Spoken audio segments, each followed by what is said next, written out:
Can we elaborate on the basis na we're going to file plunder charges? Kasi may mga sinasabi na bakit plunder? Hindi naman siya government fund. Can we elaborate on the basis na we're going to file? Can we elaborate on the basis na we're going to file plunder charges? Alam nitong gago na to na kulang-kulang yung batas na ginagamit niya. Can we elaborate on the basis na we're going to file plunder charges? Kasi may mga sinasabi na bakit plunder? Hindi naman siya government fund, number one. Number two, hindi naman siya, I mean, yung aspect ng nature of the money and bakit siya plunder nga ba? Bakit plunder yung ihahain nyo? Well, when you talk about plunder, it's a series of combination of acts where somebody is able to amass, acquire, and accumulate ill-gotten wealth to the amount of at least 50 million pesos. So, isa-isahin ho natin, 50 million pesos, umabot ho ng 75 million pesos ang kabuuan ng mga supposedly donations sa kanya. So, yun yung una. Series or combinations, 30 transaction ho yun na nagbigay at admitado naman po yung mga donors, na nagbigay naman din sila, no? And from the own admissions as well of Senator Marcoleta, tinanggap niya yung 75 million. Ngunit, hindi po niya na-deklara sa SALN, neither niya dineklara sa kanyang SOSE. Ngayon, just to put things in context, no? As a public official, kasama po kami doon. Lahat ng congressman, lahat ng senador, lahat po ng nasa executive branch, lahat ng huwes sa judiciary.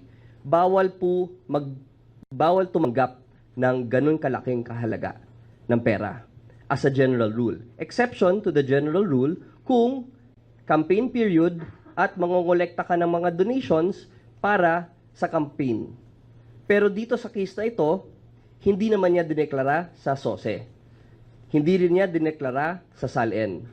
So, dineklara lang niya sa taong bayan, sa media. Pero sa totoo lang, dapat linagay niya either sa SALN or sa SOSE. So, ang theory will revolve around that. No? Several cases or series or combination of acts, and yung tanong nyo na public funds, dun sa RA 7080, sa plunder law, there are acts there that could comprise of the series or combination of acts that could comprise of plunder. And number 2 there is receiving directly or indirectly any gift, commission, percentage, kickback. Alam nga naman po, yung gift ay galing din sa public funds. So, ang definition po ng plunder also includes private funds.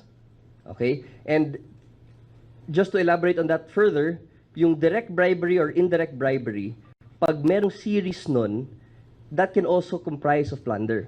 And direct bribery coming from a private individual can also be considered corruption. Diba? So when there's a series or combination of that, pwede rin ho siyang tawaging plunder. Sir, is this the first time na magpo-file tayo ng plunder na ang gamit Kababayan, sasampanan ng kaso si Senator Marcoleta.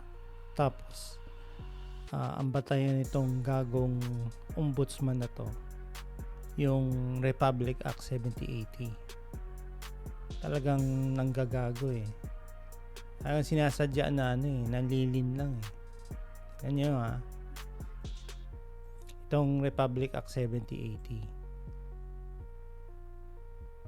Yan.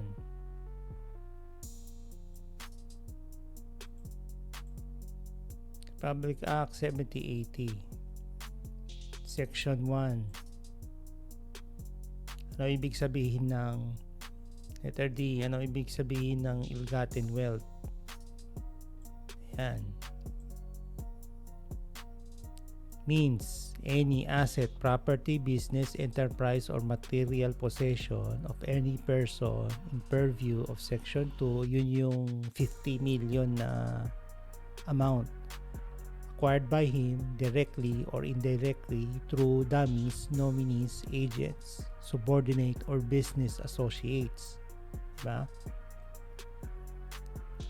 By any combination or series of the following means. Yung sinasabi ng ombudsman kanina is combination of transaction. Series or combinations. Tatlo pong transaction ho yun. Hindi naman yun yung nakasulat dito sa Republic Act 7080. Oh. Ang linaw, oh. Ang sabi dito, any combination or series of the following means or similar scheme. Ang means po, kaparaanan, hindi transaction.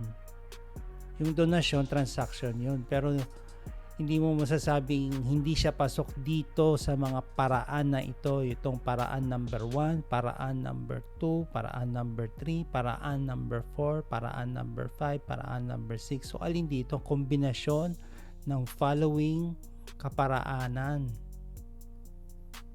Hindi po transaction. Nanggagago talaga eh.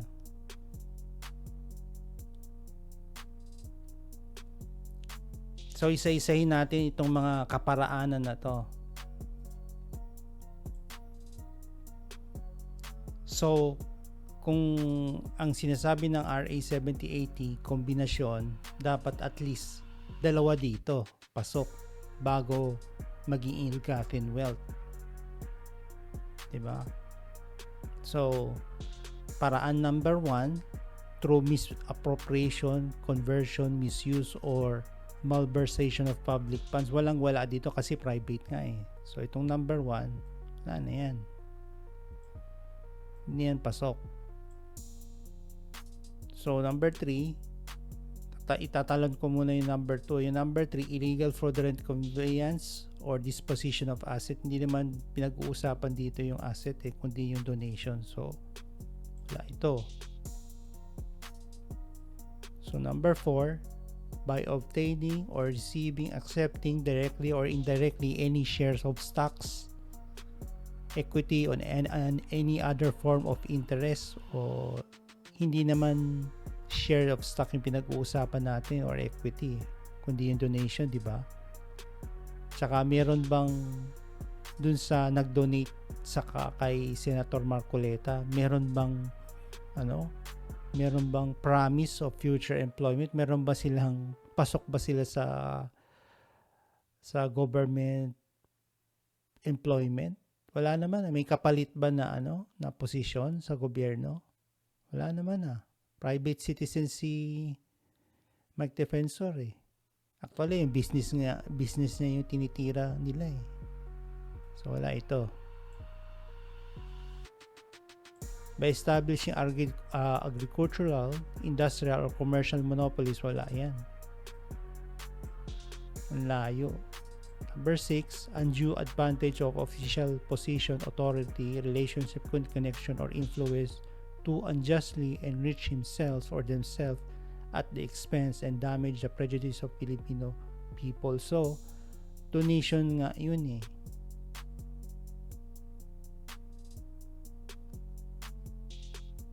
Anong advantage na kinuha niya sa position niya kapalit dun sa donasyon? Wala.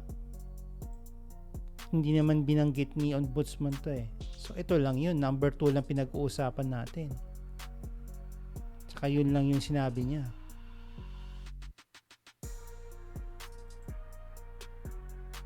So himay-himayin natin to. Ang sabi niya ni assistant nitong Kupaloid na ombudsman, by receiving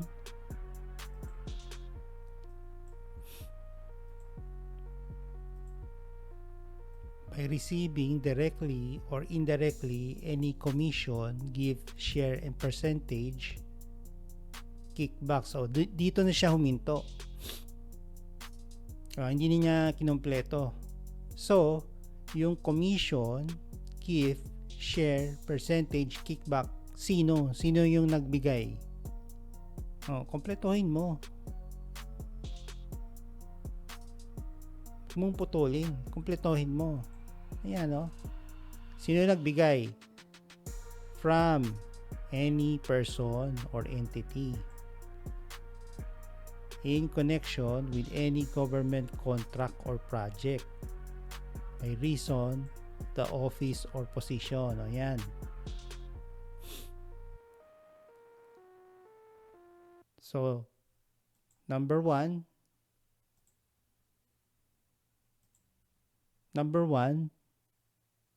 dapat in connection with government contract. Number 1 yan. Number 2, project. Number 3, kapalit, government office or position.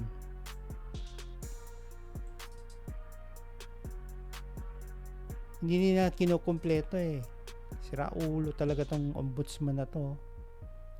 Ayan o, by receiving directly or indirectly any commission, gift, share, or percentage kickback. Ayun, doon na siya nagtapos. Ayaw niya kumpletohin. Mas malaki pa ang donation ng mga donor ni Marcos. Tapos may kapalit yung director ng yung director, chairman ng sweepstakes. Siya yung nag-donate sa kanya kay Marcos.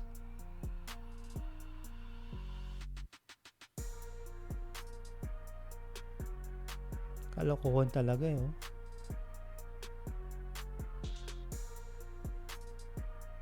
Dahil lang dito, binibendalo. Baluktot talaga yung batas. Kulang-kulang yung basis ng batas. Oh. Tapos, may warrant of arrest dahil pumili lang siya ng part ng batas. Kalokohan.